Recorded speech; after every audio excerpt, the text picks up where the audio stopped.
जब साइंटिस्ट लोगों ने एनिमल स्पीसीज को सबसे पहली बार रिकॉर्ड करना शुरू किया तो उनको वो एनिमल स्पीसीज का चित्र बनाना पड़ता था। 1800 के दशक के शुरुआत में कैमरा का आविष्कार हो चुका एंड ये पूरा पर्सपेक्टिव एकदम से चेंज हो गया। पर पिछले 200 सालों में बहुत सारे ऐसे एनिमल की तस्वीर ली गई है जो एनिमल आज हमारे साथ नहीं है। आज के वीडियो में हम कुछ ऐसे एनिमल्स की तस्वीर देखने जा रहे हैं जो कि बहुत दुखद तरीके से हमारे बीच में से नष्ट हो गई है।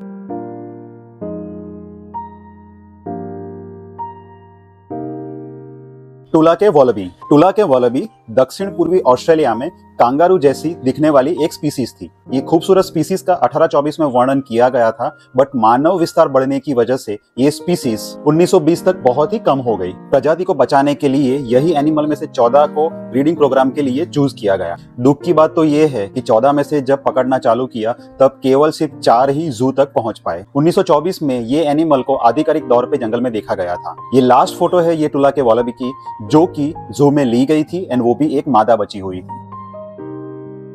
कुआगा जेब्रा की एक सब स्पीसीज है एंड ये स्पीसीज उसके मार्किंग की वजह से यूनिक बन जाती है। कुआगा में जेब्रा जैसे स्ट्रैप्स सिर्फ उसके आगे के पोर्शन में ही होते हैं। स्ट्राइप से कलर की बात करें तो वो ब्राउन एंड ब्लैक कलर के होते हैं। यह केवल अफ्रीकी महाद्वीप के दक्षिणी पूर्वी भाग में रहता था एंड निवास स्थान के लिए मतलब हैबिटेट के लिए वो ग्रासलैंड को प्रीफर करता था।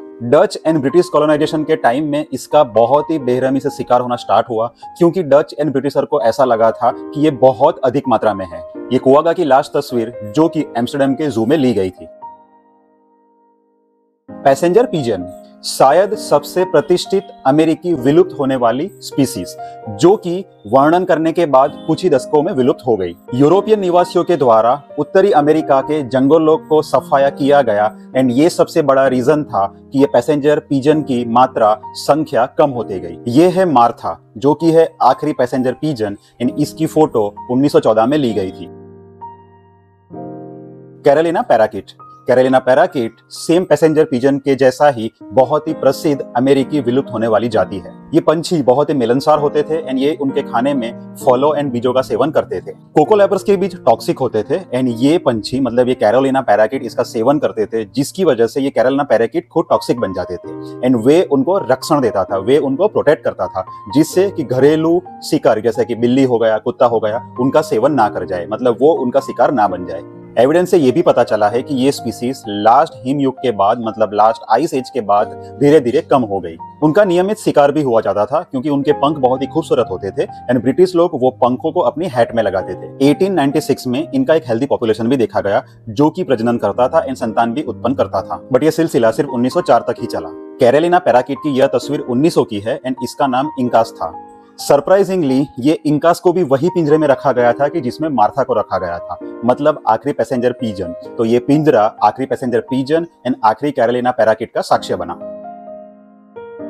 पैराडाइज पैरट्स की बात हो ही रही है तो हम ईस्टर्न ऑस्ट्रेलिया में पाए जाने वाले पैराडाइज पैरट की भी बात कर लेते हैं। ये खूबसूरत पंछी जोड़े में या तो छोटे समूह में रहते थे एंड ये दिमक के टीलों पर अपना घर बनाते थे। पालतू जानवरों के व्यापार के लिए इसका शिकार किया जाता था। हमें निश्चित रूप से तो नहीं पता है, बट 1902 में आए हुए ड्रॉट की वजह से इसकी जनसंख्या कम हो गई। पैराडाइज पैरट की यह तस्वीर 1922 की है जो कि अपने घोंसले में प्रवेश कर रहा है। दुख की बात तो ये है कि ये प्रजाति को आधिकारिक तौर पे 1927 में देखा गया था एंड उसके बाद ये प्रजाति को कभी नहीं देखा गया।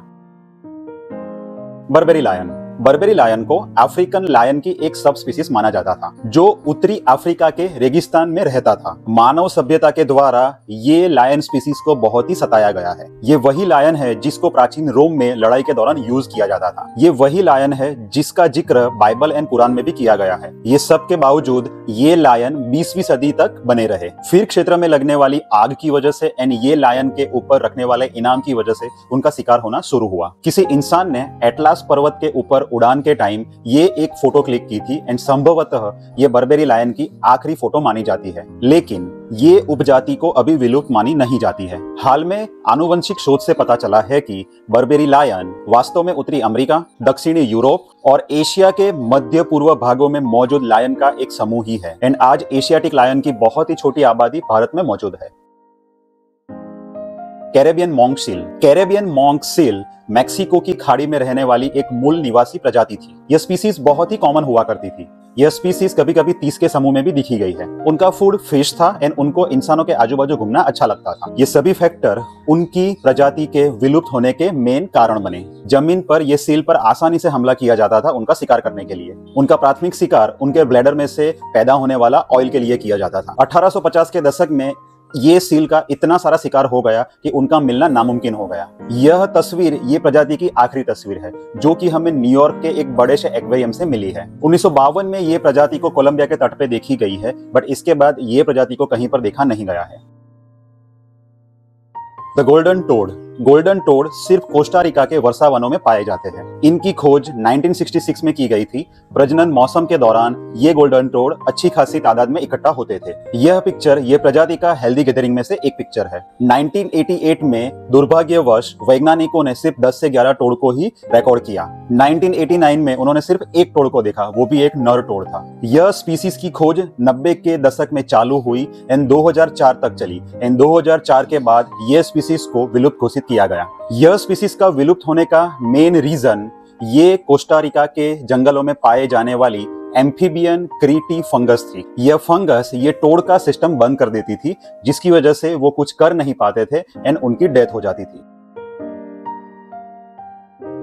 Gastric brooding frogs. Gastric brooding frogs are extremely unique. उसमें दो डिफरेंट टाइप की स्पीसीज देखने को मिलती थी, northern gastric brooding frog and southern gastric brooding frog. दोनों केवल पूर्वी ऑस्ट्रेलिया की एक छोटी सी रेंज में पाए जाते थे। ये यूनिक इसलिए थी कि ये अकेली ही एक मेंढक की ऐसी प्रजाति है कि जो अपने बच्चों को अपने पेट में पालती है। ये प्रजातियों की कुछ एकमात्र पिक्चर्स है। इस चित्र के लिए ये प्रजाति को अंतरराष्ट्रीय ख्याति मिली। जैसे एम्फीबियन क्रीटी फंगस ने गोल्डन टोड को खत्म किया, वैसे ही माना जाता है कि ये गैस्ट्रिक ब्रूडिंग फ्रॉग को भी यही फंगस ने खत्म किया था। इसके अलावा ये प्रजाति का विलुप्त होने का एक कारण ये भी है कि जंगलों की कटाई शुरू हो चुकी थी एंड उनका निवास स्थान डिस्टर्ब हो चुका था।